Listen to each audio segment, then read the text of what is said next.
people forget about what Discord they join, especially if they join Discord to win something. They forget about it. So when you start doing stuff, when you start pinging people again, when you start creating events, like, yeah, I don't care, I'm out. That's valuable because that separates those who were not interested in our products and the people that are. Leaving Discord server is very simple. So it's just 2 clicks away. So if they didn't leave, that means that there's something right. Welcome to this episode of the Community Lounge, the podcast where I chat with community managers from the video games industry who tell me their story, talk about the challenges they face, and share tips to help other community managers do their job better. I'm your host, Steve McLeod. Now, before I begin today's episode, I want to tell you quickly about the guides we are creating for community managers. Some of these guides are already finished and we've been getting great feedback about them. Topics we've covered so far include your first week as a community manager, what actually matters, burnout, recognizing it, dealing with it and preventing it, and becoming a community manager, real life stories.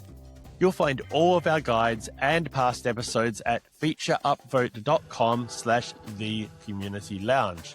You'll find that link in the description. And if you haven't already, please do subscribe to this podcast so that you don't miss out on future episodes. Okay, on with the show. Today I'm joined by Kristoph Zandecki. I really like the way Kristoph describes himself on LinkedIn. He's not a community manager. He's a passionate community manager and marketer in gaming. Welcome to the show, Kristoph, our passionate community manager. Yeah, thank you for having me. It's great to talk with you. It intrigues me that you've done community management work for VR games, and I hope we'll have time to chat about that, about how VR communities differ from others. But first, let's talk about how it began for you. Tell me, how did you get into community management? And Well, you can answer in a sentence or you can spend 10 minutes. It's up to you how much detail you want to answer here. Yeah, I studied at university. It's a very weird kind of major stuff. It was because it was English philology as your main kind of course, but they had English zoology. Philology. Oh, philology, like linguistics. Yeah, better English linguistics. Yeah. So I studied that, but they had the like specialization for that for that course was localization in games, and it was like our main point. So I also learned how to maybe create some games in Unreal Engine, some graphic design on the side. But it was after I finished my studies, I also needed to get some practice hours, like internships somewhere, just to get them kind of approved by my university. And at that moment, I was interviewing 2 sides. I was interviewing for gaming stuff, and I was interviewing to be English teacher, like for 1 hour a day, something English teacher. And right at the moment, I got 2 offers at the same time. I got an offer for a junior community manager and an offer to be a teacher at like a private English school. And I'm glad I chose the junior community manager because even though I love English and I love linguistics, I would not be able to teach, especially like that, and having to just not not vibing with that much. But yeah, that's how it started. It was my first job, but it was already kind of a lot. It was a junior community manager, but it was in the span of a year, the company was cycles for like 6 CMs. So the turnover was very high. And it was a community manager for everything. Even though I was called community manager, I had to do Facebook ads, marketing campaigns, releases, community management itself, recording trailers, so streaming on Twitch. Yeah, that was a lot of happening. It was already an established community for a simulator game about gold mining. So it was a plus that people already were interested, but even the community was like another one. So I didn't stay there very long, but whatever I can say about the company, about the structure there, how I didn't like it, I have to admit that just because I got this opportunity, just because I got to start there, it really like kind of made it much more easier to find other roles. Just because I met new people, like literally my next job that I found at Incuvo, so for VR games, how I started in VR games, was because I knew someone who moved companies.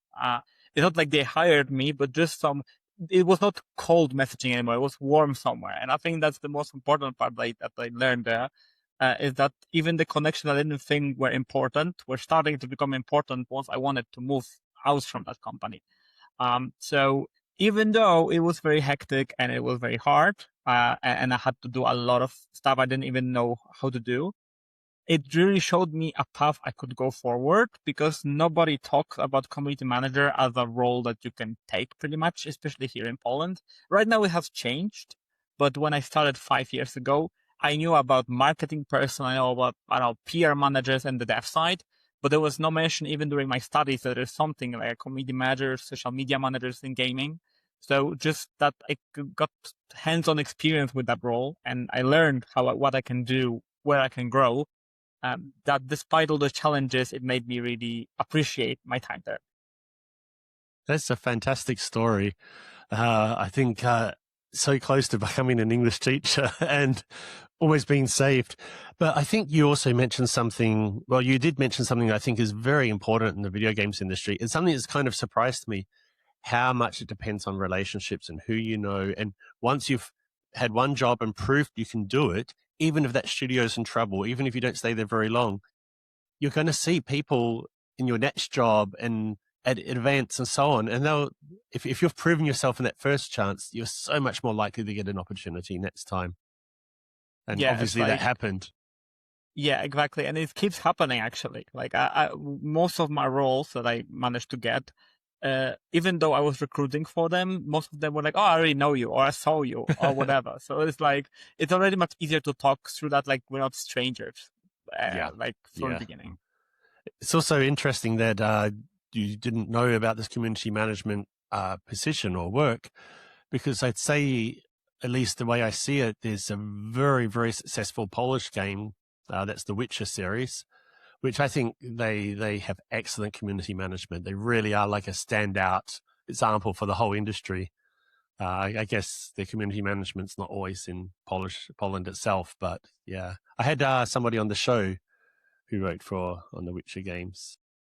Okay, so what should we do next? Should we talk about VR, what it's like doing community management for VR games and how that differs from normal other games? Sure. So I've been in the VR space for like majority of my experience, so like 4 and 3 years. And it was a learning curve for me, just because I never taught VR before going to the recruitment talk. And literally my recruiter, who was my marketing manager then, literally showed me VR as it was. So it was 4 But he years put ago. a helmet on your head and put the VR headset on. Wow. Yeah. And it was very interesting. I admit that after like a month of studying job, I bought myself a headset just to have for private use. And it really showed that there is a barrier of knowledge more than barrier of technology. That is more about people not knowing how much that stuff has grown. Because VR started in 2016, I think 2015. Yeah. And back then it was just a gimmick. It was something you go to arcades for. You have some simulation stuff, and that's it. But especially even in 2021, the games were already kind of established. There were a lot of good games, good IPs put forward, right? There were even Batman games on the platform.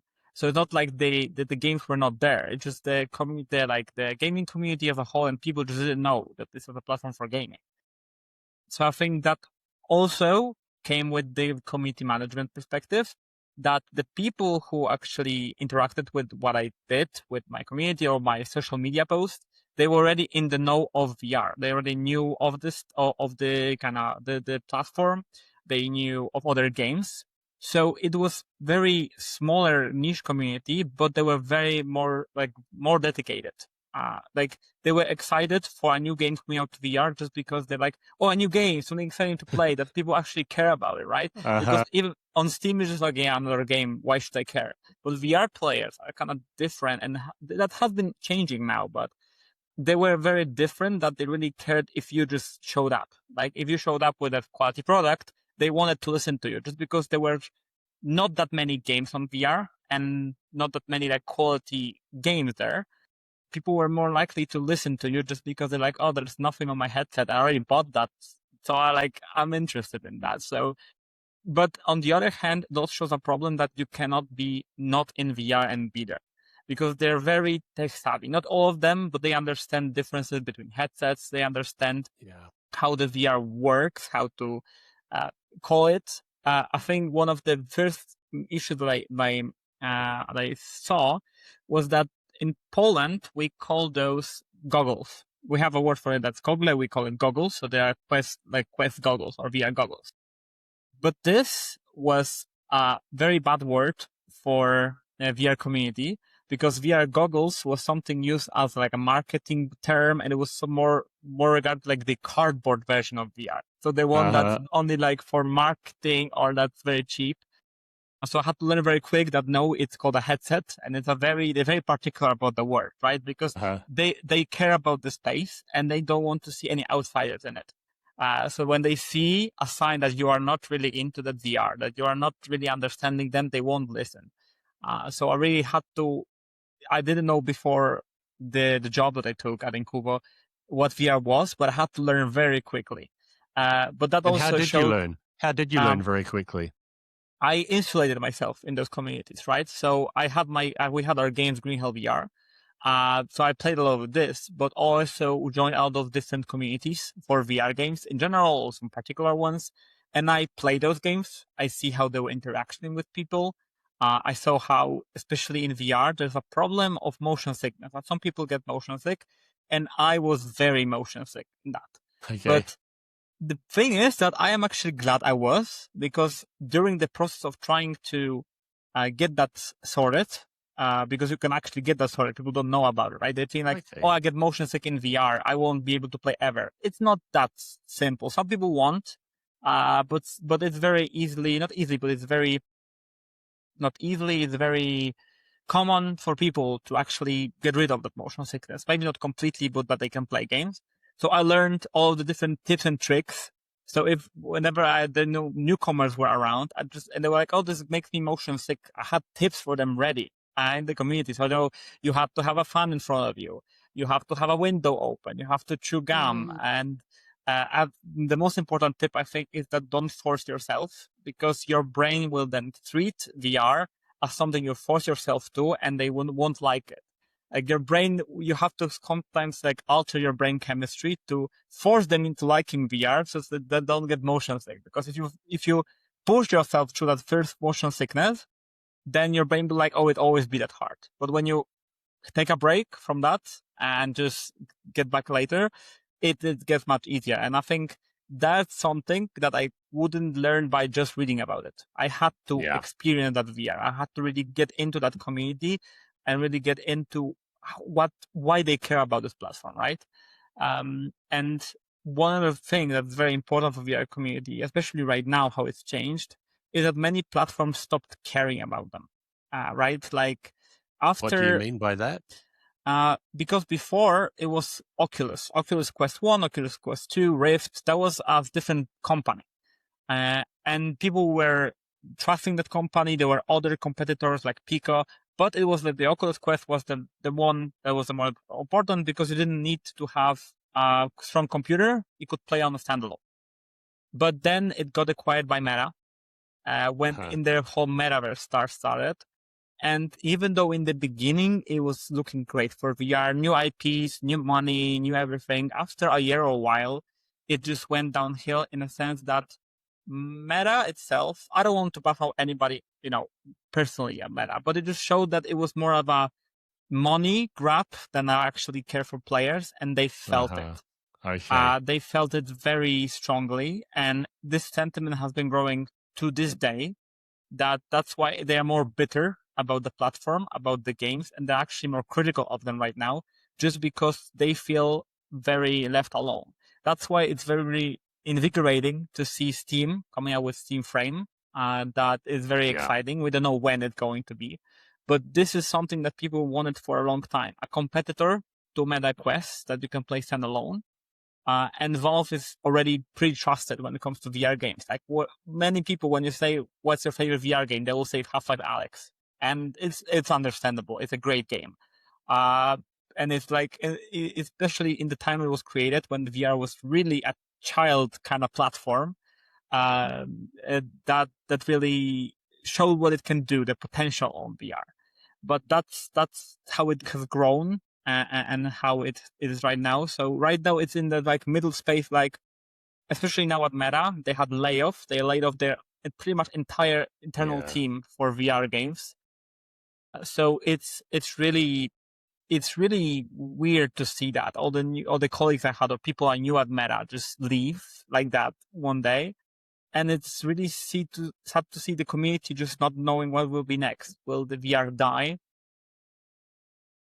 It has been announced dead for like 5 times I've been working. So it's like, we don't know. But I think the Steam frame itself may help here. Let's hope Steam. I mean, I feel like Steam will commit to the long term. Even if it's not a great success at first, they'll persevere. So I have a little story about Meta, sudden reversal on all of this. I went to the PGC, Pocket Gamer Connect's event in London in January, and Meta was like a diamond sponsor or a gold sponsor or something, and they had a booth. But between the event being announced and set up and actually happening, Meta decided we're done with VR, and with the metaverse at least, and nobody turned up from Meta. So their booth was there empty for the whole event, which was actually quite convenient because, you at these events, you're on your feet for a long time. It was hard to find a place to sit down. And people just started using the Meta booth as a place to rest, get out your computer, do a bit of work and so on. So in a way, I was kind of grateful for it. But yeah, it really looked terrible. It sent a terrible, terrible message from Meta to just not turn up. Yeah, and I think the community sees that. They see that very well, what Meta is doing, how the platform is performing, how it's happening. Like you can say right now that the platform, even though Meta says not for children, it's over 13 years old, that they are working on moderation. The platform that you see like 4 years ago when there was full of new titles, horror games, what have you, the very unique games like Super Hot, very bigger IPs coming to it. Now, the top Meta Quest games are for children, free to play, and based on gimmick movement mechanics. I don't say they're bad games. I think they have their niche and they have their use, but just seeing the platform leading into that is really, it's hard to actually, now convince people to pay for more elaborate experiences. Just because they've been burned so many times in the past for quick cash grabs by people just seeing a VR title and be like, oh yeah, that's new thing we have to try. And then not leave any dev time or any dev budget for it. So that's why nowadays it's harder to actually convince people in the VR space to care. Oh, that's a shame. Hey, this is a good point to segue into another topic I want to discuss with you. You mentioned how the Meta products are now becoming more popular with children. You mentioned that you have experience with a wide range of games and studios, big games, small indie games, and AAA brands, and children versus adults. And I'm really curious to hear how community management differs when the players are children and when the players are adults. What do you have you can tell us there? I think the most important difference is understanding like the empathy behind it and how you present the community to them. What I mean by that is that children communities require much more moderation, require much more hands-on experience, like hands-on operations on the server, than adults one, who can sometimes do what they want on themselves and they understand some social savoir-vivre or whatever you call it. So the thing that is important is that children, and especially in today's age, have less attention span. And whenever you create events, whenever you create structure on Discord, they need to be more straightforward. They need to be to the point. They click, they get there. They don't. They actually ignore you. So in that regard, you really have to be ingrained in that community. The community will be much more active than adult ones. You can have the same amount of members on Discord, but the children will be much more active, much more messages. But how you talk with them is much different, especially in the moderation, because like when you create a space when there are children, you have to make sure that they are safe. You have to make sure that whatever you do, you don't go into the territory that they can be hurt by anyone. But that's why the rules are more strict. That's why I have to have moderators earlier than in adult servers. That's why I have to make sure that whatever we do as a company, whatever we do as agency, we don't require to DM people, to DM those children, to have all the communication very openly, so that if anything comes back to us, we have all the receipts in open and everybody can see that. And also, they see me, like as a moderator, as a community manager, they see me more of a figure of authority. Like they see me that I am the banhammer, or I am the person who they want attention from. And that is very risky. That is good that they will want to listen to me most of the time, because they understand what I'm doing and that I am the one giving the information they want about the game. But that also can lead into parasocial relationships, that they don't really understand that I am an employee of a company and I'm not there to be their friend. And that's really hard to understand, when to shut off that communication, right? Because I've had children DM me just because they want to know something about the game. They don't know me, they don't know my age, anything. So I really have to shut them down very quickly so they don't form those relationships. With adults, it's very, very different. The events you create can be more elaborate. They can be longer events. They can have more things to do. This is because they understand that if I create a contest and there are 3 steps instead of 1, they manage, they understand, and they don't get that much distracted. They also don't need that much moderation because there's less messages and people check themselves. In like older demographics, I've seen that when somebody did something bad, right? And I said something about it, the next day I could see someone, not even a moderator, say the same thing to the other person using my words. So they understood more clearly. I didn't have to repeat as much myself. And they kind of moderated themselves. It's not always the case. It depends also on the type of game, because competitive games tend to be more toxic in the community. But overall, it is much more lenient on the events, and also the language I use can be much longer and I can give much more information, right? Because if I write a long-winded message about how we care about the community and I send it to adults, they will understand, they see all the nuance we put into it, but children will be like, where's new content? Why should I care? So this is also about that attention span, that adults understand delays. Adults understand that some things take time, that they are patient about it. Children are not. So especially when I give contests, when they're children, they want the results on the hour the contest ends. Adults understand, they will be like after a day or two, where are the results, or who won?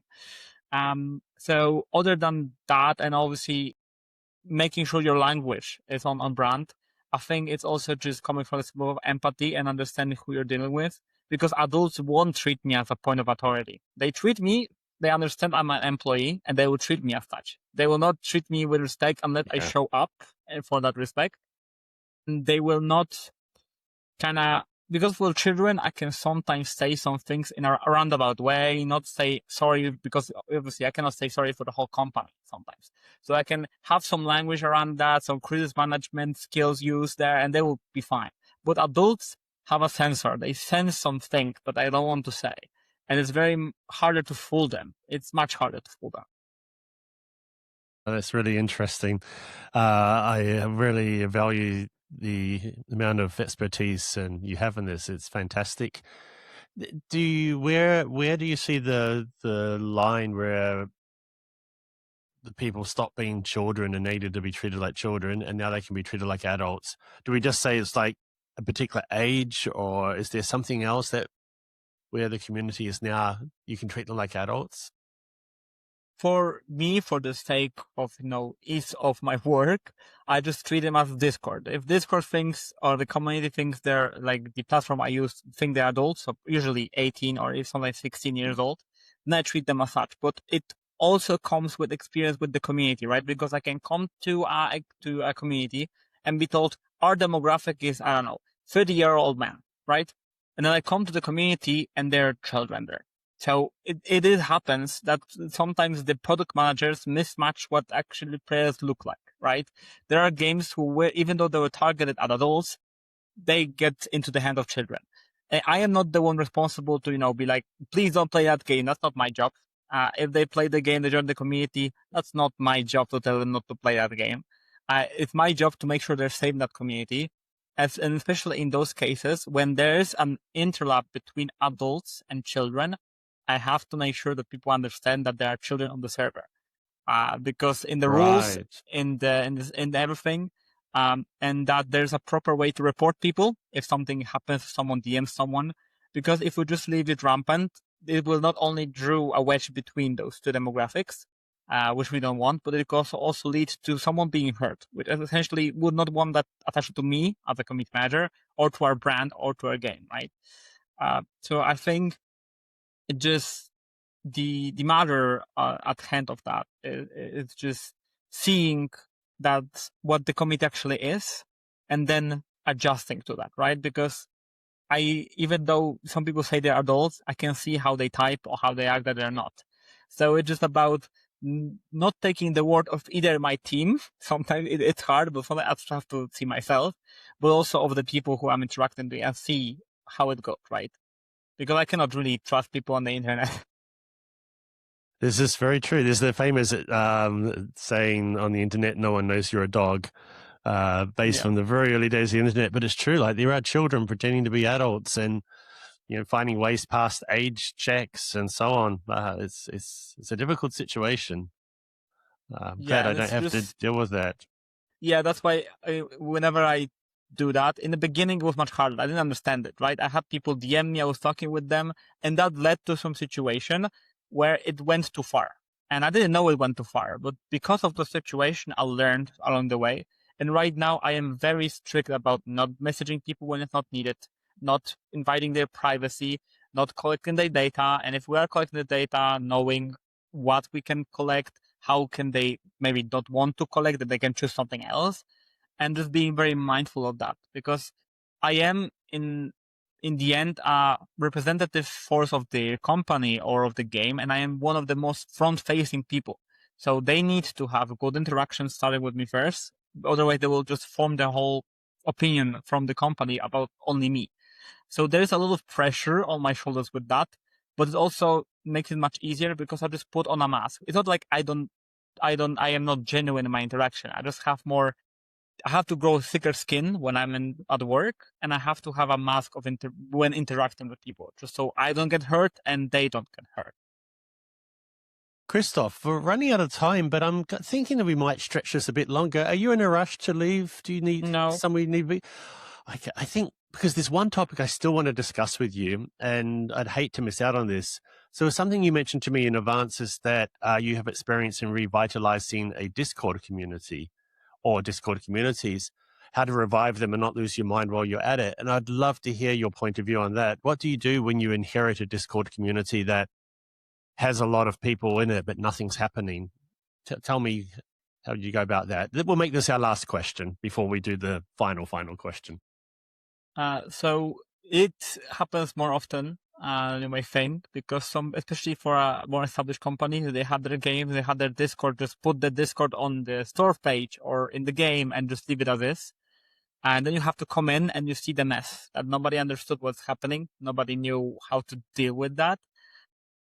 So the first step is to see what the community is, right? Whatever you can salvage. If you can see a channel that's being interacted with, leave it. If you see any bots that people are using, just leave them at the server, right? If you see people who are active, talk to them, see who they are, see what type of people they are, and maybe they can be used as moderators, because if they're active in that server, that is dedication that they need to see why they're dedicated. After that, I really have to go back to the drawing board and see how we can change the structure, how I can change the rules to make them more straightforward or maybe more safer for people to interact with. If there's any toxicity in the servers, because in that servers, even though they're dead, there can be toxic people who just want to talk bad about the company or whatever. So it's just about seeing how I can deal with that through the structure and through my interactions with the community, how to rot those bad apples from inside out. Then it is about seeing how it can go on brand, right? Because most of the Discords that had this problem, they're also not on brand. They're just a Discord with the name of the company, of the publisher of the game.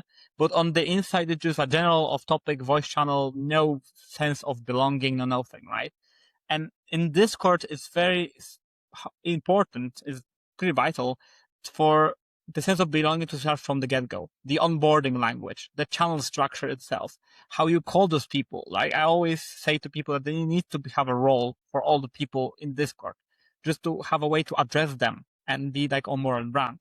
And that's something that I had to talk with my team about. How was the branding of the publisher? How I can convey that in my messaging, especially since when I joined the company, I had no idea. I just like, okay, it's a gaming brand. I know games, but it's a different gaming company. So I had to learn that on the go.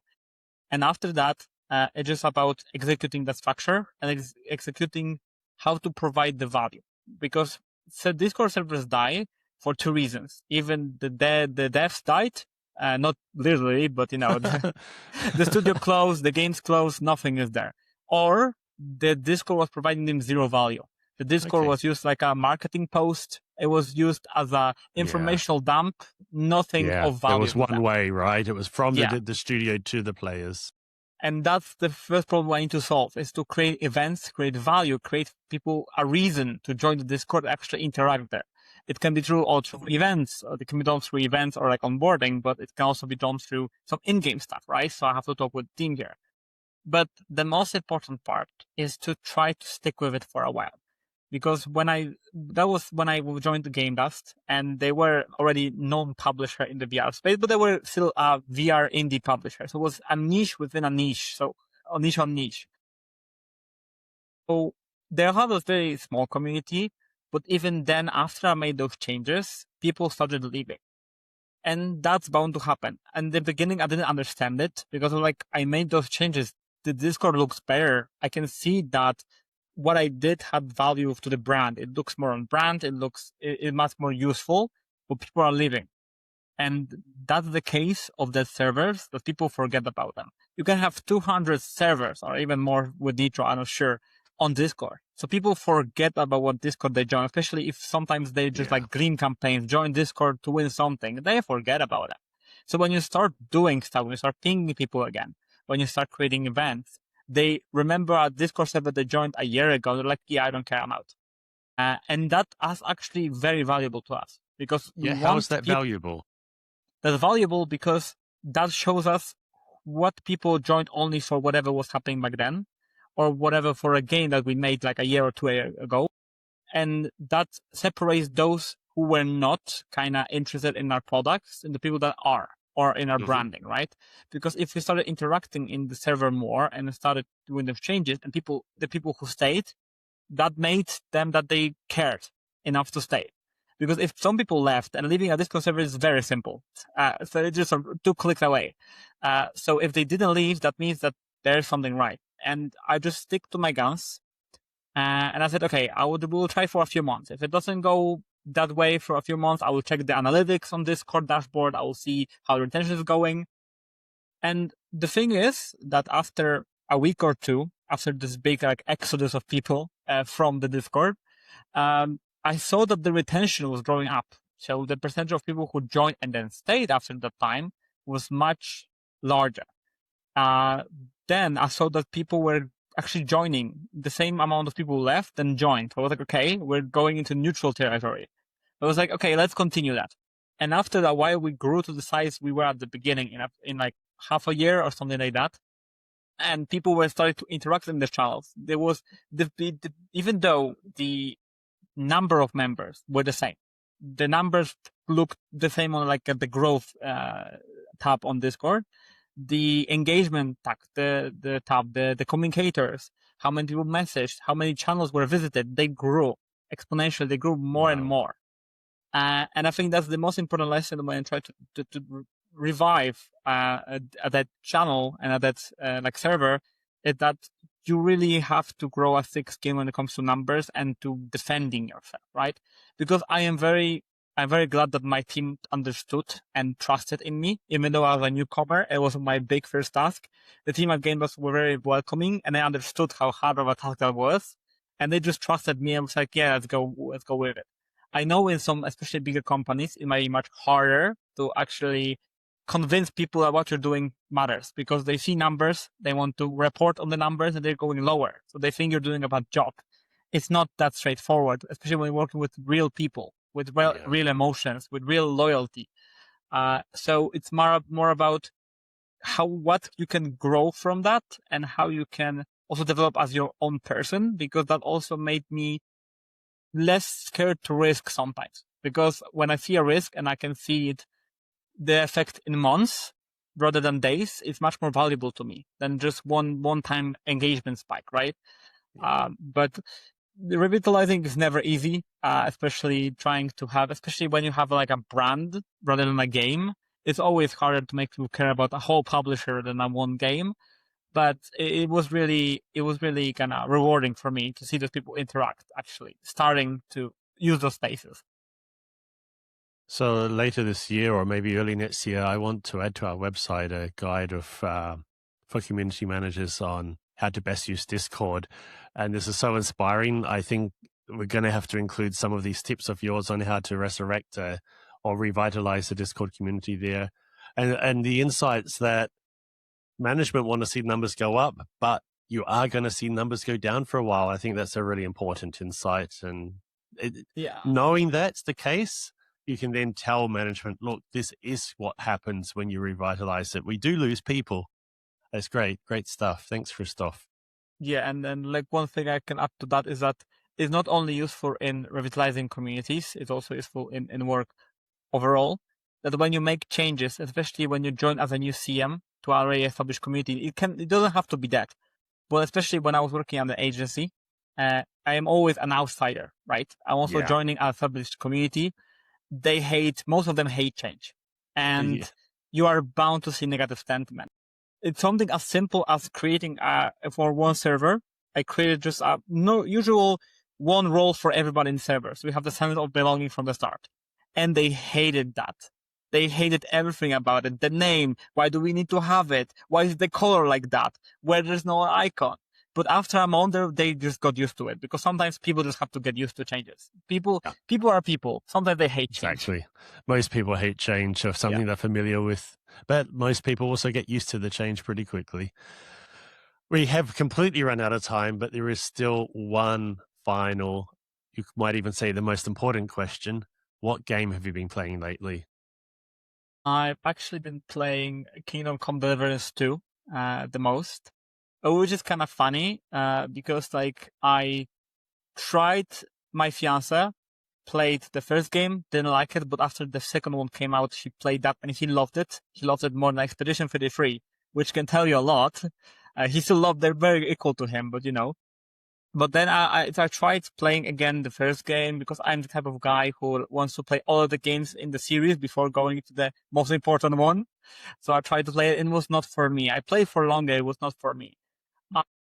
So then some time has passed, and my fiance was like pestering about, you need to see this romance, because there's a gay romance of the main character with Hans, and you need to see it. It's the best one I've seen, the best one, whatever. I'm like, no, maybe I will play it. I'm always like that. And he gets annoyed about it very often, that I want to play games, but I don't want to talk with them about the game. I don't want no spoilers. But then he showed me finally, after a year, I caved in and he showed me like a compilation of the cutscenes for like 2 hours cutscene from the game. And I was like, you know what? I will play it. And I've been on 90 hours now. So. Wow. It's one of those games where it's been buzzing around you for so long. And when you finally do it, you're like, I should have played this a year earlier. Yeah, just for the sake of the auto transcription, I didn't quite catch the name of the game. Your hand came in front of your mouth when you said it. Kingdom Come Deliverance 2. Kingdom Come Deliverance 2. Great. Fantastic. That's all we do have time for today. Kristoph, thanks again for being on the show and going a little bit longer than usual. That's fine. It was great to talk to you. And where can listeners get in touch if they'd like to know more about what we've discussed today? I think the only place you can find me on is LinkedIn, because I'm one of the community managers who do not have any other social media. I interact with them on a daily basis too much to have my own. Too much work. That's a very, very mentally healthy approach. Okay, I'll make sure we have your LinkedIn profile in the show notes. Bye, Kristoph. Bye. Bye, everyone. Thanks again for listening to this episode of the Community Lounge podcast. If you enjoyed it, please spread the word and share it with friends and colleagues who you think would also enjoy it. And to make sure you don't miss an episode, subscribe to the show on Apple Podcasts or on Spotify or your favorite podcast app. And please give the show a rating or give a review, as this helps listeners find the podcast and it makes me feel good. You can find past episodes or learn more about the show at featureupvote.com/the Community Lounge. And finally, I'm going to leave you with a short ad for Feature Upvote, the player feedback platform I created and the sponsor of the show. Bye. Your players love your game, but the community has ideas, and lots of them. The trouble is, their feedback is scattered across Discord, forums, social media, and somewhere deep within your inbox. You feel like you are drowning in feedback. That's where Feature Upvote comes in. With Feature Upvote, you can centralize all your player feedback in one place. Set up a feedback board where your community can post suggestions and vote for their favorites. The most popular ideas rise to the top, giving you a clear, data-driven roadmap. Pages are fully customizable to match your game's art style and vibe. With no logins required, no friction, just instant organized feedback from the people who care most. Stunlock Studios, the team behind V Rising, uses Feature Upvote as a centralized, organized way to collect and prioritize player feedback. With spam filtering, duplicate merging, and integrations for tools like Jira and Discord, nothing slips through the cracks. As a result, more player satisfaction and a stronger, loyal community. Get started today and get the flood of player feedback under control.